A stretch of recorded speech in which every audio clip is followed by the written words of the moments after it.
Selamat datang dan kembali lagi di channel Bicara Saja. Di tengah tenangnya Laut Ambalat, bara konflik kembali menyala. Kapal perang TNI Angkatan Laut, KRI Untung Suropati, melakukan manuver tegas menghadang kapal militer di Raja Malaysia yang diduga melanggar batas zona ekonomi eksklusif Indonesia.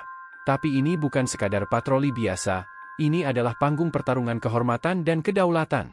Dalam video ini, kami akan membongkar ketegangan yang kembali membara di perairan strategis Kalimantan, mulai dari akar sejarah sengketa, dasar hukum internasional, strategi militer TNI AL, hingga reaksi keras rakyat Indonesia.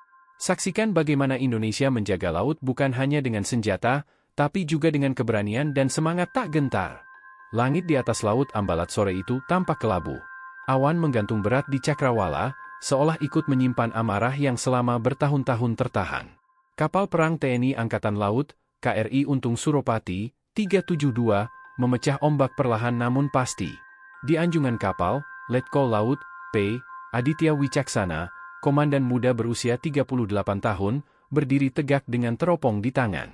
Matanya menatap tajam ke arah utara laut, tempat yang belakangan ini kembali memanas.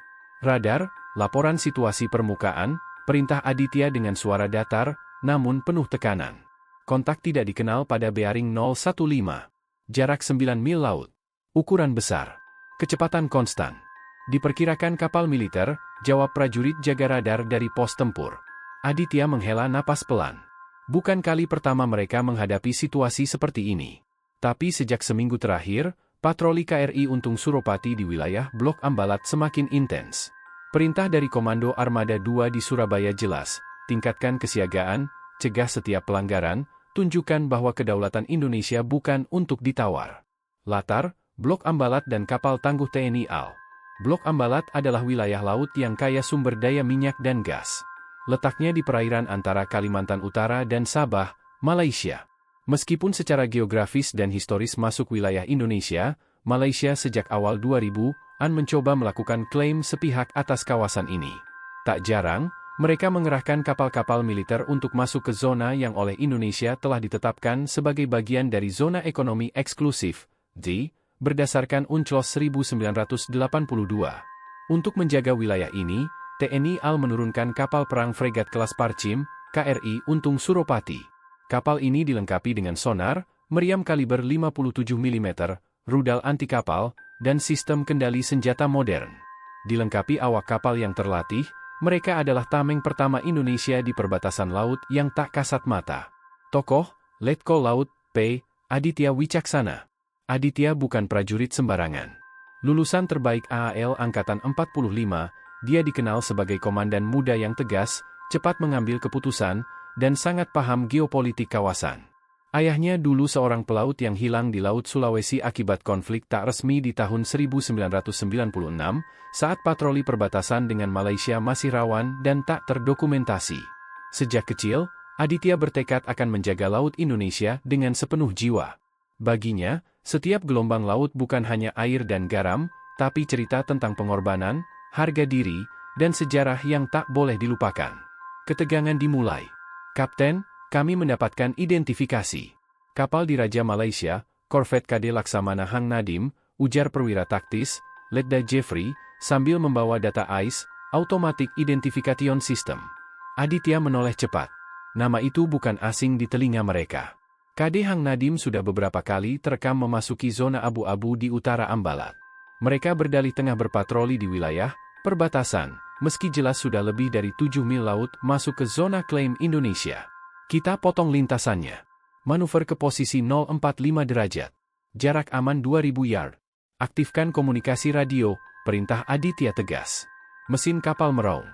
Air laut terbelah hebat saat KRI Untung Suropati menambah kecepatan.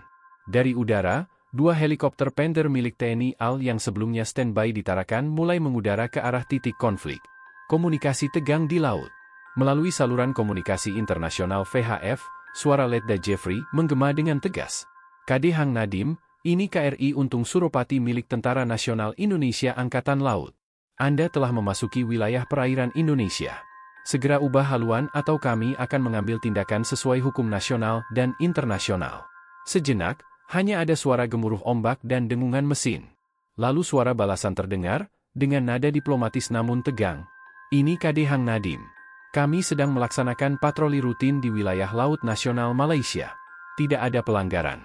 Aditya mengangkat tangan, memotong komunikasi. Ulangi perintah.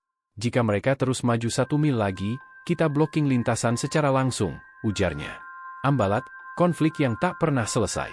Sengketa Ambalat bukan masalah baru. Tahun 2005, 2 kapal perang dari kedua negara nyaris terlibat baku tembak. Saat itu, KRI Tedong Naga sempat bersiaga penuh menghadapi KD Sri 3. Untungnya, diplomasi berhasil mendinginkan suasana. Tapi itu bukan solusi. Hanya penundaan dari luka yang terus menganga. Di Jakarta, para pengamat militer dan pakar hukum internasional sudah lama mengingatkan bahwa Malaysia menerapkan strategi creeping jurisdiction, memperluas wilayah klaim secara perlahan dengan kehadiran fisik berulang. Jika Indonesia tak tegas, mereka akan mempermanenkan posisi di wilayah yang mereka klaim secara sepihak. Detik-detik blokade laut. Saat KD Hang Nadim terus melaju, KRI Untung Suropati mengambil posisi saling silang, memotong laju kapal musuh. Suasana di dalam anjungan mendadak senyap. Semua mata tertuju pada layar radar dan teropong. Siapkan meriam Bofors 57 mm. Tapi jangan kunci target. Hanya dalam posisi standby, perintah Aditya. Ia tahu benar, satu langkah salah bisa memicu konfrontasi terbuka. Di udara, heli Panther mengunci posisi KD Hang Nadim dari ketinggian 1000 kaki. Mereka mengirimkan sinyal visual, lampu spotlight ke arah dek kapal. Sebuah pesan visual bahwa KD Hang Nadim telah diawasi dari 2 arah. Akhirnya, kapal Malaysia perlahan mengubah haluan ke barat laut. Perlahan menjauh. Haluan mereka berubah.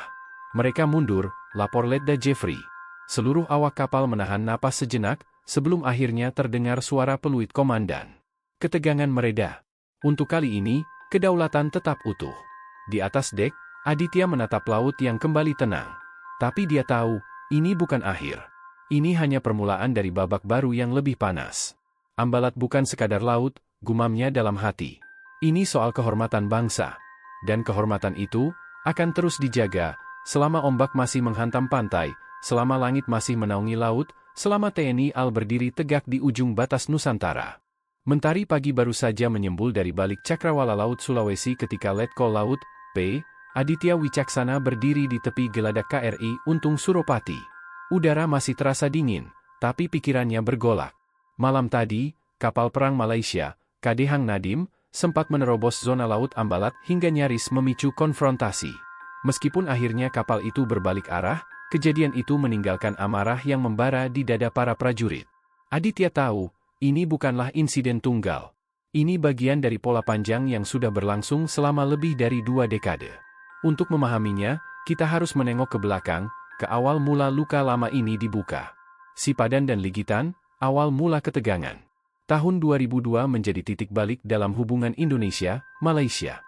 2 pulau kecil, Sipadan dan Ligitan, yang terletak di selatan Laut Sulawesi, menjadi sengketa antara kedua negara.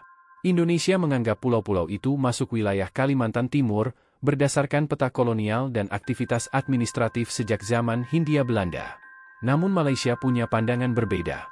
Mereka menyodorkan argumen, efektif occupation, yakni telah melakukan pembangunan dan pengelolaan terhadap pulau-pulau itu, seperti pembangunan resort penyelaman di Sipadan.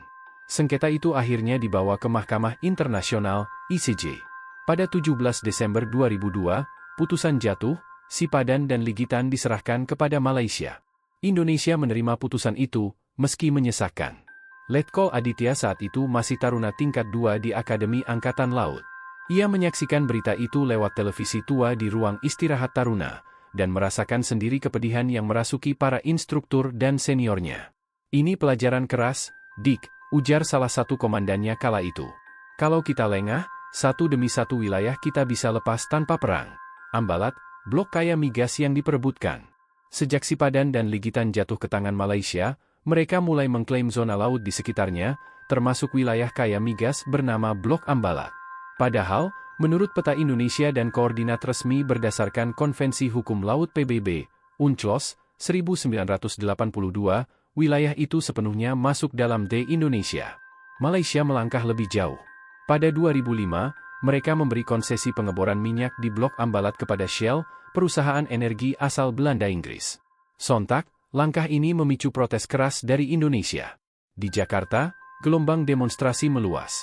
Di Tarakan dan Nunukan, nelayan dan pemuda lokal marah. Dan di Laut Sulawesi, kapal-kapal perang TNI AL bergerak cepat. KRI Tedong Naga dan KRI Yosudarso saat itu dikerahkan untuk menghadang kapal-kapal Malaysia. Bahkan nyaris terjadi insiden tembak-menembak dengan kapal KD Sri 3 dari Angkatan Laut Malaysia. Dulu, saya masih letda di KRI Yosudarso, cerita Aditya kepada para perwira muda di ruang briefing kapal. Saya sendiri yang menyaksikan KD Sri 3 nyaris beradu moncong meriam dengan kita. Tapi komandan kita saat itu, Kolonel Surya, memutuskan untuk tak menembak. Dan saya pikir, itu langkah yang bijak, tapi menyakitkan. Klaim Malaysia, strategi creeping jurisdiction. Malaysia punya strategi yang tak terlihat, namun efektif. Mereka tak mengumumkan perang, tapi pelan-pelan memperluas pengaruh melalui kehadiran fisik dan administrasi. Strategi ini dikenal dalam kajian geopolitik sebagai creeping jurisdiction, yakni penguasaan wilayah secara perlahan dengan mengubah kenyataan di lapangan. Mereka kirim kapal patrol secara berkala, memasang pelampung navigasi, dan bahkan membuat peta laut versi sendiri. Peta itu mencaplok sebagian besar blok Ambalat. Ironisnya, peta sepihak itu kemudian digunakan oleh beberapa lembaga pelayaran internasional sebagai referensi, padahal belum pernah diakui PBB. Kalau kita diam, dunia bisa percaya itu wilayah mereka, ujar Aditya tegas. Maka setiap kapal mereka yang masuk, harus kita kejar. Harus kita hadang. Itu bukan provokasi. Itu perlindungan terhadap harga diri negara. Dampak politik dan sosial. Ketegangan ini tak hanya berdampak pada militer. Di Kalimantan Utara, khususnya di Kota Tarakan dan Kabupaten Nunukan, masyarakat hidup dalam ketidakpastian. Banyak nelayan takut melaut, khawatir ditangkap oleh patroli Malaysia. Salah satu warga, Pak Rauf, nelayan senior asal Sebatik, menceritakan pengalamannya saat dikejar kapal patroli Malaysia meski ia merasa masih di wilayah Indonesia. Padahal saya lahir besar di laut sini. Tapi sekarang, kalau saya ke arah timur sedikit, langsung dikira masuk wilayah Malaysia, keluhnya. Anak Pak Rauf, Junaidi, kini bergabung sebagai marinir TNI AL. Ia bertugas di Pangkalan Tarakan. Bapak saya ajari satu hal, jangan pernah lari dari lautmu sendiri. Dan saya jaga itu, dengan senjata, kata Junaidi saat diwawancarai kru dokumentasi kapal. Tantangan di era modern. Kini, konflik tak hanya berlangsung di laut, tapi juga di ranah diplomasi dan informasi. Malaysia lebih aktif di forum-forum maritim internasional.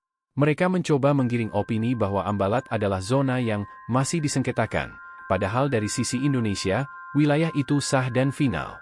Indonesia, melalui Kementerian Luar Negeri dan Bakamla, terus melakukan kampanye diplomatik. Tapi medan perangnya kini juga berada di dunia maya.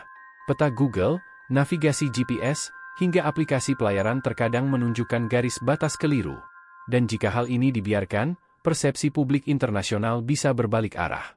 Perang modern tidak selalu tentang peluru, tapi tentang narasi, ujar Aditya pada perwira komunikasi kapal. Kalau kita kalah di narasi, kita bisa kehilangan tanah air tanpa satu pun tembakan. Membentuk kesadaran generasi baru. Aditya sadar, menjaga Ambalat bukan hanya tugas militer. Ini tugas seluruh bangsa.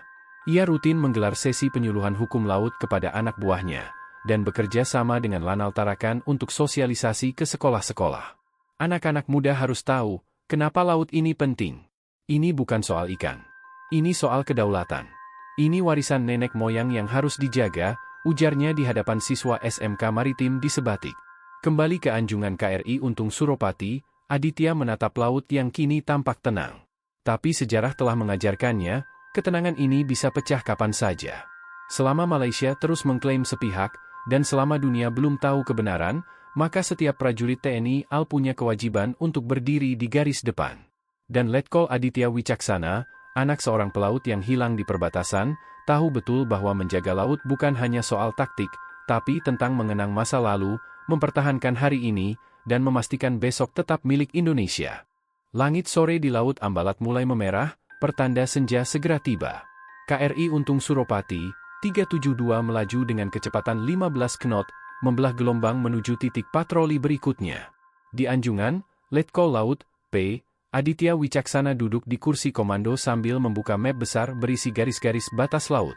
Kertas itu sudah lusuh di tepinya, namun di mata Aditya, peta itu lebih berharga daripada emas. Di sanalah tertera garis batas zona ekonomi eksklusif, Z, Indonesia yang menjadi pegangan setiap patroli. Kapten, sapa Letda Jeffrey, perwira taktis muda yang sejak awal ikut dalam misi ini, saya masih penasaran. Kalau UNCLOS 1982 sudah jelas, kenapa Malaysia tetap berani mengklaim Ambalat? Pertanyaan itu membuat Aditya menatap dalam-dalam ke arah bawahannya. Itu karena dalam hukum laut internasional, kertas saja tidak cukup. Harus ada kehadiran nyata. Kalau kita lengah, peta itu bisa dianggap tidak relevan. Apa itu, Z? Aditya bangkit dari kursinya, lalu berjalan menuju meja navigasi. Ia menunjuk pada peta. D adalah zona ekonomi eksklusif. Berdasarkan UNCLOS 1982, United Nations Convention on the Law of the Sea, setiap negara berhak atas sumber daya laut sejauh 200 mil laut dari garis pangkal pantainya. Tapi ingat, itu bukan berarti 200 mil mutlak. Kalau jaraknya berpotongan dengan negara lain, maka harus ada kesepakatan garis batas. Letda Jeffrey mengangguk. Berarti untuk Ambalat, jaraknya dari Kalimantan Utara dan Sabah, Malaysia, nggak sampai 400 mil, kan? Betul, jawab Aditya. Makanya harus ditarik garis tengah, atau median line. Dan kalau kita tarik median line dengan benar, Ambalat jatuh di wilayah kita. Bagaimana UNCLOS 1982 berlaku di Ambalat?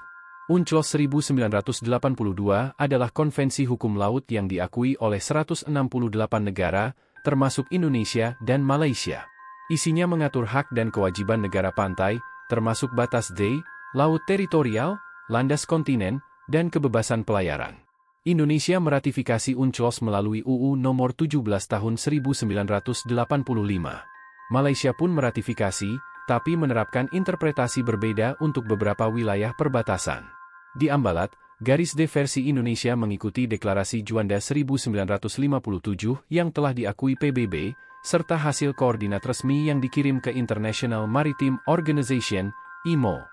Sementara Malaysia membuat peta klaim sepihak pada 1979, peta baru Malaysia, yang mencaplok Ambalat tanpa kesepakatan bilateral. Aditya menunjuk dua garis di peta, garis merah milik Indonesia dan garis biru milik Malaysia. Ini masalahnya. Garis biru ini nggak pernah kita akui. Tapi mereka terus pakai di semua dokumen resminya. Kenapa Malaysia bisa mengklaim? Masalahnya, UNCLOS memang tidak otomatis memutuskan sengketa. UNCLOS hanya memberikan pedoman. Kalau ada dua negara yang garisnya tumpang tindih, mereka harus negosiasi. Dan negosiasi ini bisa bertahun-tahun tanpa hasil. Selama itu, masing-masing negara bisa saja memperkuat posisi dengan cara hadir secara fisik di wilayah klaimnya. Itulah kenapa, ujar Aditya, Malaysia sering masuk Ambalat. Bukan untuk perang, tapi untuk bilang ke dunia, lihat, kami ada di sini. Konsekuensi hukum dan diplomasi. Di dunia hukum internasional, ada konsep bernama effective presence. Artinya, keberadaan fisik yang terus-menerus di suatu wilayah bisa menjadi bukti kepemilikan, apalagi jika tidak ada protes tegas dari negara lain. Inilah yang terjadi di Sipadan dan Ligitan. Malaysia dinilai lebih aktif mengelola dan mengawasi pulau tersebut, sehingga Mahkamah Internasional menganggap mereka pemilik sah. Aditya menatap laut di luar jendela anjungan. Kita belajar dari pengalaman. Kita nggak boleh biarkan Ambalat jadi Sipadan kedua. Pangkalan dan kehadiran nyata. Untuk memperkuat posisi hukum, TNI AL rutin menggelar patroli. Di Tarakan, Lantamal 13 menjadi pusat koordinasi pengamanan Ambalat. Ada pangkalan radar di pulau-pulau terdepan, seperti Pulau Sebatik dan Pulau Bunyu. Bahkan nelayan lokal dilibatkan sebagai mata dan telinga TNI AL, melaporkan setiap pergerakan kapal asing. Aditya ingat betul perintah dari Panglima Koarmada II sebelum berangkat patroli, jangan ada satu kapal pun yang masuk tanpa izin. Jangan biarkan dunia mengira laut kita kosong. Ketika hukum laut bertemu kekuatan laut. Malam itu, radio komunikasi menangkap sinyal dari kapal asing. Identifikasi awal, kapal riset berbendera Malaysia. Koordinatnya menunjukkan posisi 1,5 mil di dalam D Indonesia versi peta kita. Aditya segera memerintahkan manuver intercept. Kita dekati. Jangan agresif. Tapi tunjukkan siapa yang berkuasa di sini. Dalam hukum laut, kapal riset asing di D negara lain wajib meminta izin terlebih dahulu. Tanpa izin, itu dianggap pelanggaran. Namun di lapangan, aturan ini sering diabaikan. Itulah mengapa keberadaan kapal perang menjadi penegak hukum yang nyata. Dialog di laut. Kapal riset asing berbendera Malaysia, Anda telah berada di D Indonesia. Harap hentikan kegiatan dan ubah haluan keluar dari wilayah ini, suara perwira komunikasi menggema di radio. Tak lama, balasan terdengar, kami sedang melakukan survei ilmiah di perairan Malaysia. Tidak ada pelanggaran. Aditya tersenyum tipis. Jawaban seperti itu sudah biasa. Kalau mereka bilang tidak melanggar, ya kita buktikan dengan peta dan koordinat. Dan kalau mereka tetap keras kepala, kita kawal sampai keluar, katanya. Itu yang dilakukan malam itu. KRI Untung Suropati mengawal kapal riset itu hingga melewati garis median. Tidak ada insiden, tapi pesan sudah tersampaikan. Pelajaran dari UNCLOS. Setelah kejadian itu, Aditya mengumpulkan seluruh perwira muda di ruang briefing. Ia menjelaskan panjang lebar tentang UNCLOS 1982, Median Line, dan Z. Kita bukan hanya tentara. Kita juga diplomat di laut. Setiap kata yang kita ucapkan di radio, setiap manuver yang kita lakukan, semuanya punya implikasi hukum internasional. Jadi pahami betul dasar hukumnya, pesannya. Di dek kapal, bintang mulai bermunculan di langit malam. Laut Ambalat terlihat damai, tapi Aditya tahu damai ini rapuh. Selama klaim sepihak Malaysia belum berhenti, setiap hari adalah ujian kesabaran dan kewaspadaan. Dek kita adalah warisan anak cucu, gumamnya pelan. Dan selama aku berdiri di sini, tidak akan ada yang merampasnya. Di kejauhan, lampu-lampu kapal nelayan lokal berkelip seperti bintang di permukaan air. Mereka adalah alasan utama TNI AL menjaga laut ini, bukan hanya demi garis di peta, tapi demi kehidupan yang bergantung padanya. Suara mesin KRI di Ponegoro berderu kencang, memecah kesunyian perairan Ambalat. Pagi itu, langit tampak kelabu, awan menggantung rendah seolah mengisyaratkan badai yang akan datang. Namun, bagi Komandan Laut Mayor Yuda dan seluruh kru kapal, badai yang sesungguhnya bukanlah hujan atau angin, melainkan ketegangan diplomatik yang bisa berubah menjadi benturan di lapangan kapan saja. Dari geladak kapal, Letnan Arga, perwira navigasi yang masih muda namun cerdas, memandang tajam ke arah horizon. Komandan, radar menangkap pergerakan kapal asing di batas dek kita, lapornya sambil menyerahkan laporan visual. Yuda mengangguk tanpa banyak bicara. Ia tahu bahwa setiap kali kapal dari negeri tetangga itu muncul, niatnya hampir selalu sama, menguji batas kesabaran Indonesia. Beberapa menit kemudian, melalui teropong, tampak jelas kapal patroli berwarna abu-abu dengan bendera negara tetangga berkibar di tiangnya. Mereka melaju pelan, tapi cukup dekat untuk menimbulkan kesan bahwa mereka berada di wilayah yang disengketakan. Di ruang komando, suasana menegang. Kita dekati. Tetap di jalur hukum, ujar Yuda, tegas. Suaranya datar, tapi matanya menyiratkan kewaspadaan penuh. Ia tahu bahwa sekali saja ada gerakan yang dianggap provokatif, insiden ini bisa menjadi berita internasional yang membakar hubungan dua negara. KRI di Ponegoro mengubah haluan, mendekat secara diagonal. Manuver ini dipelajari bertahun-tahun di akademi, cara elegan untuk menunjukkan kehadiran tanpa terlihat mengancam. Namun, di laut yang tenang itu, ketegangan justru semakin terasa.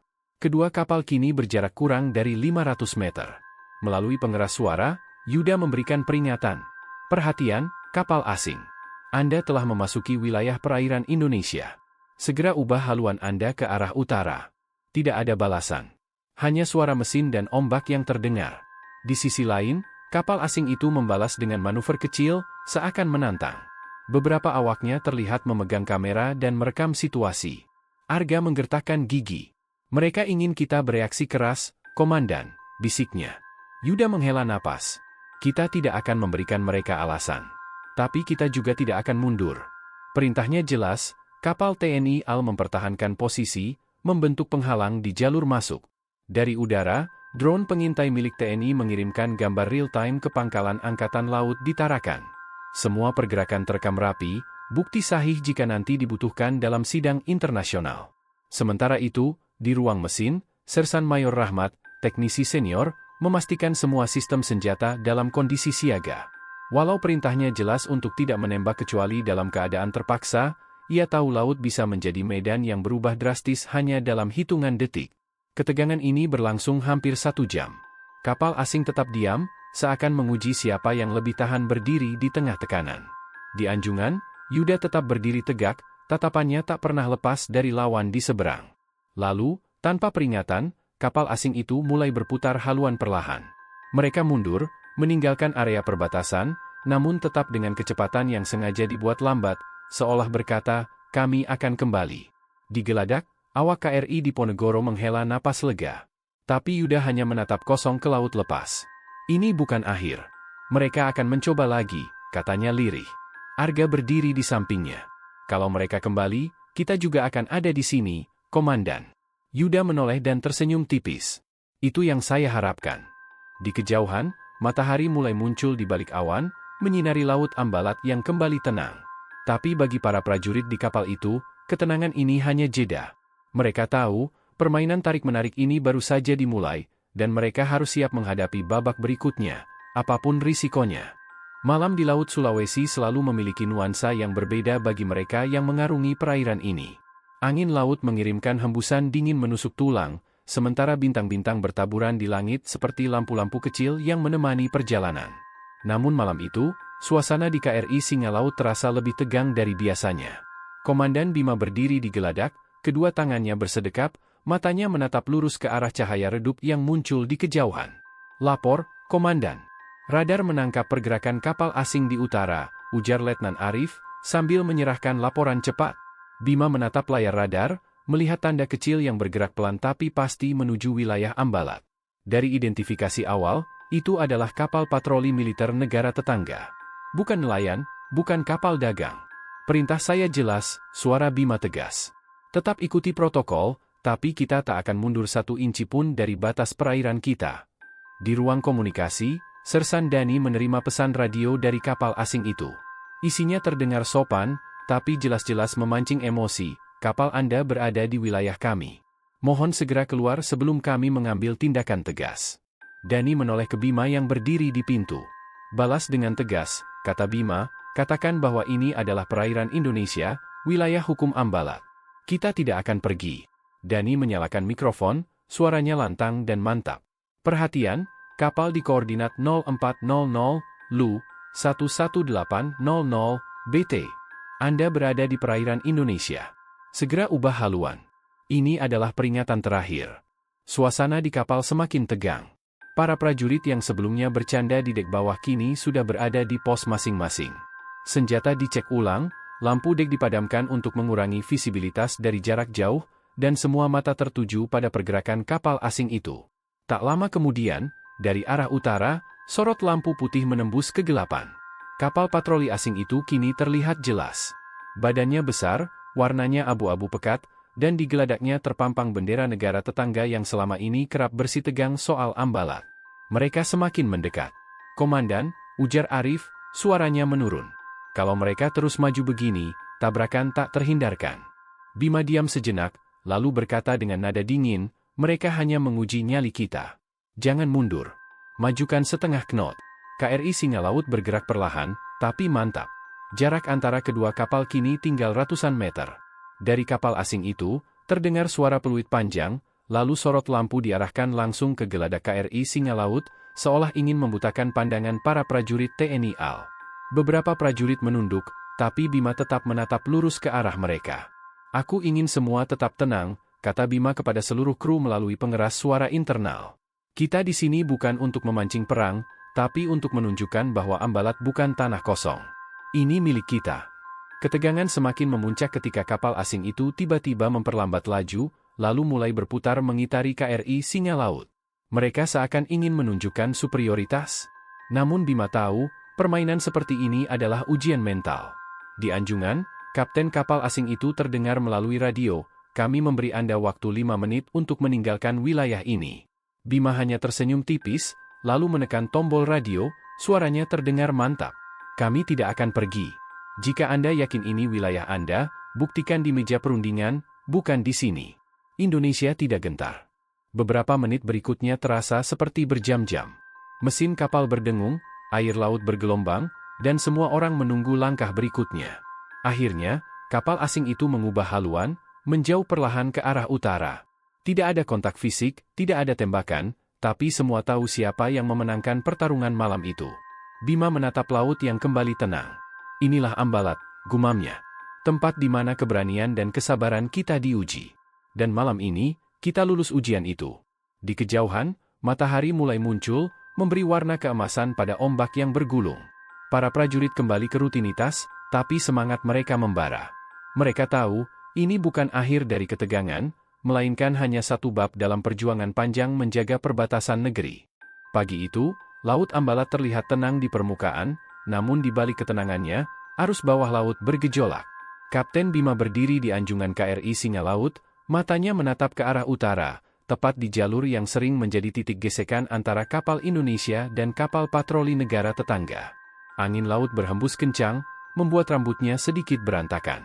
Di tangannya, ia menggenggam laporan intelijen yang baru saja diterima semalam, laporan yang menyebutkan bahwa kapal patroli asing akan kembali melakukan manuver di wilayah perairan yang diakui Indonesia sebagai bagian dari ZENY. Seluruh kru, siapkan peralatan navigasi dan radar. Hari ini kita akan menguji kesabaran, perintah Kapten Bima melalui radio internal kapal. Perintahnya tegas, tapi nadanya tetap tenang. Ia tahu, di laut, satu gerakan salah bisa memicu insiden besar. Di dek kapal, Letnan Sari memeriksa posisi meriam otomatis. Ia memastikan semua sistem persenjataan dalam kondisi siaga, meskipun mereka tidak berharap untuk menggunakannya. Sari adalah perwira muda berbakat yang bergabung dengan TNI AL 2 tahun lalu, dan ini adalah pertama kalinya ia ditempatkan di wilayah yang rawan konflik langsung. Pak, target kapal asing terdeteksi di radar. Jarak 15 mil laut, bergerak lambat, tapi mengarah ke zona kita, lapornya. Kapten Bima mengangguk. Pertahankan jarak, tapi jangan lepas pandangan. Kita tunggu mereka masuk lebih dalam. Tak lama, kapal patroli asing itu terlihat dengan mata telanjang. Badannya berwarna abu-abu, bendera berkibar jelas di tiang utama. Kapal itu melaju perlahan, seolah menantang keberadaan TNI AL. Kapten Bima memerintahkan KRI Singa Laut untuk bergerak sejajar, menjaga posisi di sisi kanan kapal tersebut. Jarak mereka hanya sekitar 500 meter, cukup dekat untuk saling melihat wajah awak kapal masing-masing. Ini KRI Singa Laut, Angkatan Laut Republik Indonesia. Anda telah memasuki wilayah perairan Indonesia. Harap segera ubah haluan, suara tegas Letnan Sari terdengar dari pengeras suara. Namun, kapal asing itu tidak merespons. Malah, mereka meningkatkan kecepatan sedikit dan memutar haluan, mencoba mengarah ke tengah jalur Laut Ambalat. Situasi ini memicu adrenalin semua kru. Mesin kapal KRI Singa Laut meraung, mengikuti setiap pergerakan kapal asing tersebut. Di tengah ketegangan itu, Letnan Arif, petugas komunikasi, menerima sinyal radio dalam bahasa asing. Nada suara dari seberang terdengar santai, tapi jelas menyiratkan tantangan. Kami berada di wilayah perairan kami sendiri. Tidak ada alasan untuk mundur. Kapten Bima menarik napas dalam. Ia sadar, setiap kata yang ia ucapkan akan dicatat dan bisa dijadikan bukti diplomatik. Koordinat Anda berada di dalam zona ekonomi eksklusif Indonesia. Kami harap Anda menghormati hukum laut internasional. Gelombang mulai membesar. Langit yang tadinya cerah mendadak dipenuhi awan kelabu. Suara angin bertambah nyaring, membuat layar radar sedikit terganggu oleh noise. Tapi kedua kapal tetap berlayar berdampingan, seperti dua petarung yang saling mengukur kekuatan sebelum bertarung. Tiba-tiba, kapal asing itu menurunkan sekoci kecil dengan beberapa personel berseragam. Mereka tampak mengarah ke sebuah titik di laut yang merupakan lokasi pengeboran minyak milik Indonesia. Kapten Bima langsung memerintahkan dua perahu cepat TNI AL untuk memotong jalur sekoci tersebut. Aku ikut, Pak, ujar Letnan Sari sambil mengenakan rompi pelampung dan helm tempur. Dalam hitungan menit, perahu cepat melaju di tengah gelombang tinggi. Suara mesin meraung, air laut memercik ke wajah para prajurit. Begitu mendekat, Letnan Sari berdiri di ujung perahu, mengacungkan tangan tanda peringatan. Berhenti! Anda telah melanggar batas wilayah, teriaknya. Namun, sekoci asing itu tetap melaju, hanya beberapa meter dari batas zona pengeboran. Disinilah nyali prajurit TNI AL benar-benar diuji. Letnan Sari memerintahkan manuver cepat, perahu mereka memotong jalur tepat di depan sekoci, memaksa mereka berhenti mendadak. Suasana menjadi tegang, kedua pihak saling menatap tanpa kata, hanya suara ombak dan mesin yang terdengar. Kapten Bima yang memantau dari KRI Singa Laut segera menghubungi markas komando melalui satelit. Instruksi dari pusat jelas, jangan memicu kontak fisik, tapi pertahankan posisi apapun risikonya. Hampir 1 jam, situasi tetap buntu. Akhirnya, mungkin karena menyadari bahwa TNI AL tidak akan mundur, sekoci asing itu kembali ke kapal induknya.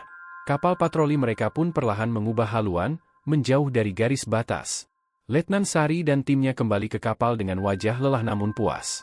Kapten Bima menyambutnya dengan senyum tipis. Kerja bagus. Di laut, Kadang kemenangan adalah ketika kita berhasil membuat lawan mundur tanpa melepaskan satu peluru pun. Namun, semua orang di kapal tahu bahwa ini hanya satu babak kecil dari permainan panjang di Ambalat. Mereka sadar, kapal itu pasti akan kembali, dan ketegangan seperti ini akan terulang lagi, mungkin dengan skenario yang lebih rumit dan berbahaya.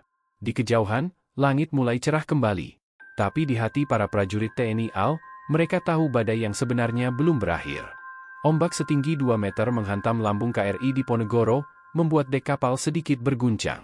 Langit Ambalat sore itu kelabu, angin bertiup kencang dari arah barat, membawa aroma garam yang menusuk hidung. Kapten Arga berdiri di anjungan dengan teropong menempel di matanya. Jauh di depan, siluet kapal patroli milik negara tetangga tampak semakin jelas. Ia tidak sendirian, di belakangnya, 2 kapal lainnya berlayar dalam formasi menyerupai pengapit. Jarak 5 mil laut, Kapten, teriak Sersan Bimo dari radar. Arga mengangguk, matanya tetap fokus. Tetap di jalur, jangan ubah arah. Kita tunjukkan kalau ini perairan kita. Laksamana Muda Suryo, yang sejak siang berada di kapal untuk memimpin langsung operasi, melangkah ke sisi Arga. Wajahnya tenang, tapi sorot matanya tajam. Mereka ingin menguji kita, Kapten. Jangan terpancing provokasi, tapi jangan mundur 1 inci pun. Kapal patroli asing itu kini mendekat dengan kecepatan penuh. Bendera mereka berkibar jelas di tiang, seolah ingin mengirim pesan bahwa mereka merasa punya hak di wilayah ini. Awak KRI Diponegoro sudah bersiaga. Meriam 76 mm di haluan mulai diarahkan, senapan mesin berat di dek belakang dipersiapkan. Radio mereka mencoba menghubungi kita, Pak, lapor seorang perwira komunikasi. Jangan jawab, kita kirim pesan dengan manuver, jawab Arga cepat. Suryo memberi instruksi singkat, dan KRI Diponegoro bersama 2 kapal TNI AL lainnya membentuk formasi segitiga, memotong jalur kapal asing itu. Di laut terbuka, manuver seperti ini bukan hanya teknik navigasi, tapi juga bahasa isyarat militer, ini wilayah kami, mundur atau hadapi konsekuensinya. Kapal asing itu sempat mengurangi kecepatan, namun tak lama kembali menambah tenaga mesinnya.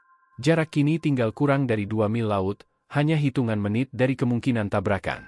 Siapkan water cannon, perintah Arga. Dalam hitungan detik, semburan air tekanan tinggi dilepaskan, menciptakan dinding air raksasa di depan kapal asing. Ombak ciptaan semburan itu membuat kapal lawan oleng ke kanan, memaksa mereka mengubah arah. Tiba-tiba, dari radio terdengar suara berat beraksen asing. Kalian berada di perairan kami. Segera menjauh, atau kami akan bertindak. Suryo mengambil mikrofon, suaranya tegas. Di sini TNI Angkatan Laut Republik Indonesia. Ini adalah wilayah kedaulatan Indonesia berdasarkan hukum internasional. Segera tinggalkan area ini.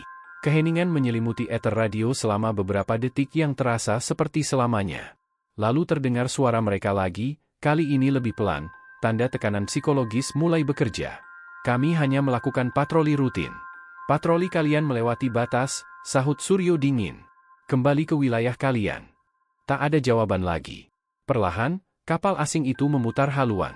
Suryo menghela napas lega, tapi wajahnya tetap serius.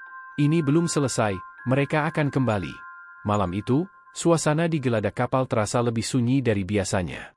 Langit gelap, hanya dihiasi bintang-bintang yang seolah mengawasi.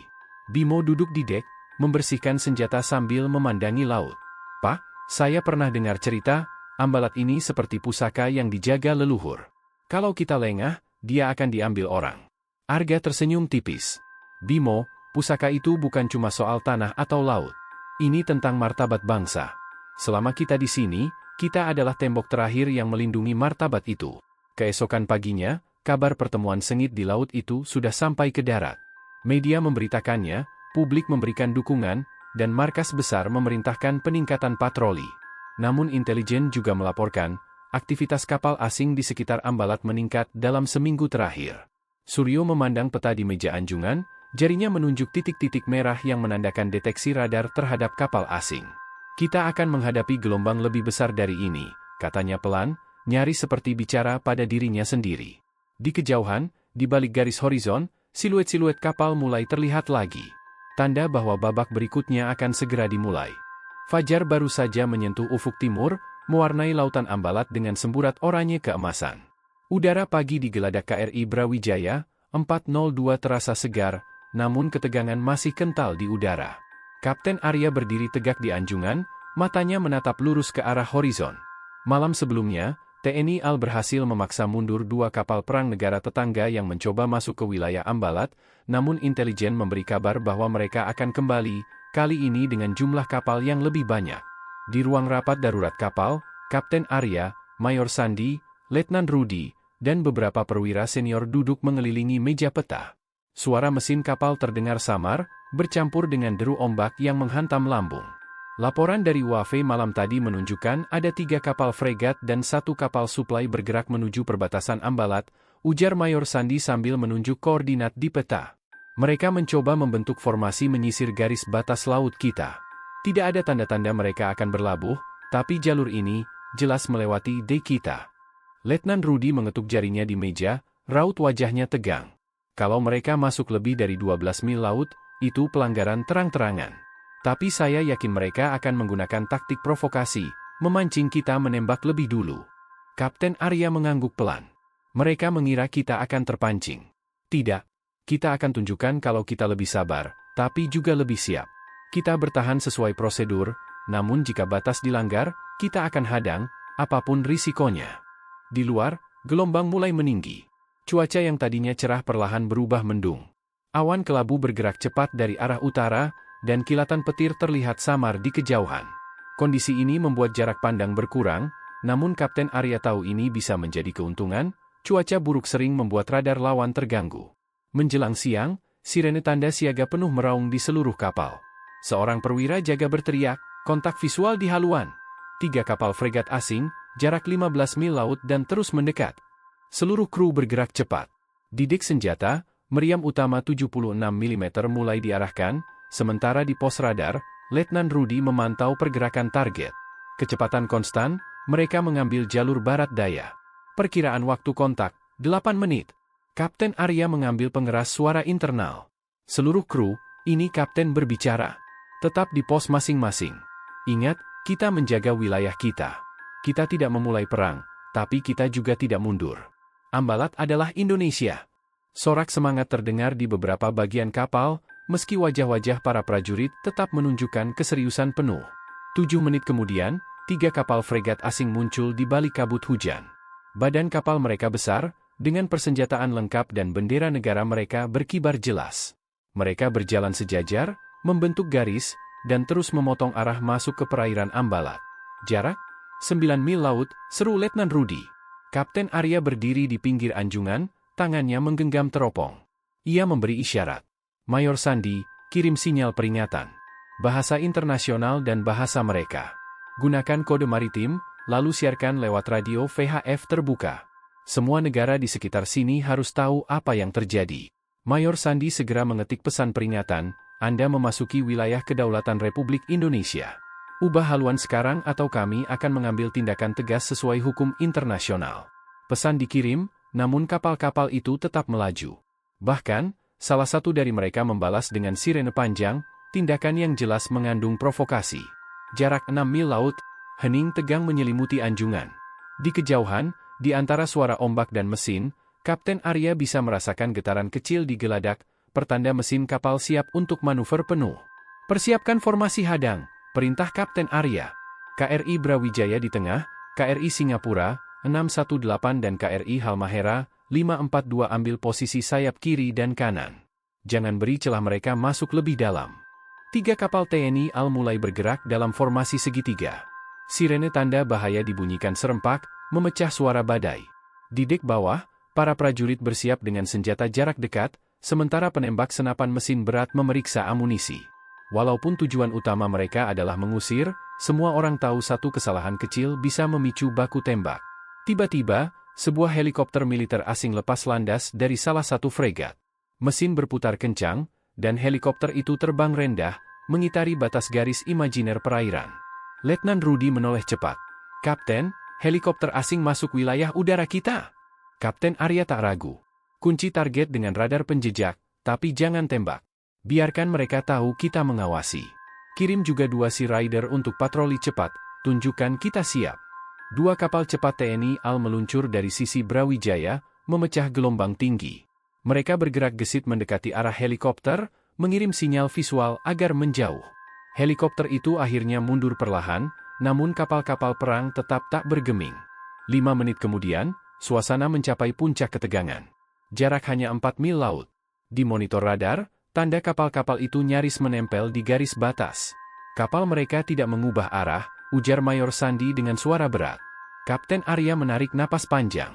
Baik, ini saatnya. Ia mengangkat radio dan berbicara dengan nada tegas namun terkendali.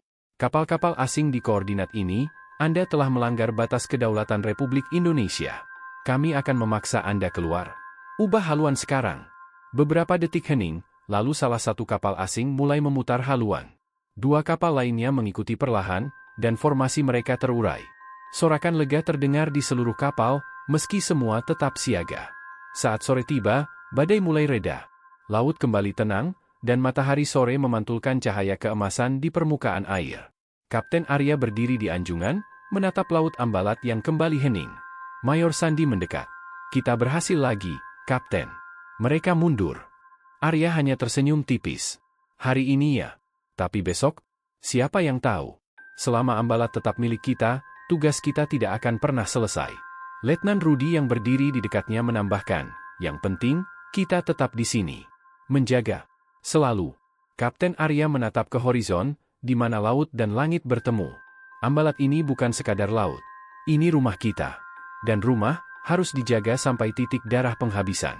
Suara ombak menjadi latar penutup hari itu, namun bagi mereka di kapal perang TNI AL, malam hanyalah awal dari babak baru dalam menjaga kedaulatan Indonesia.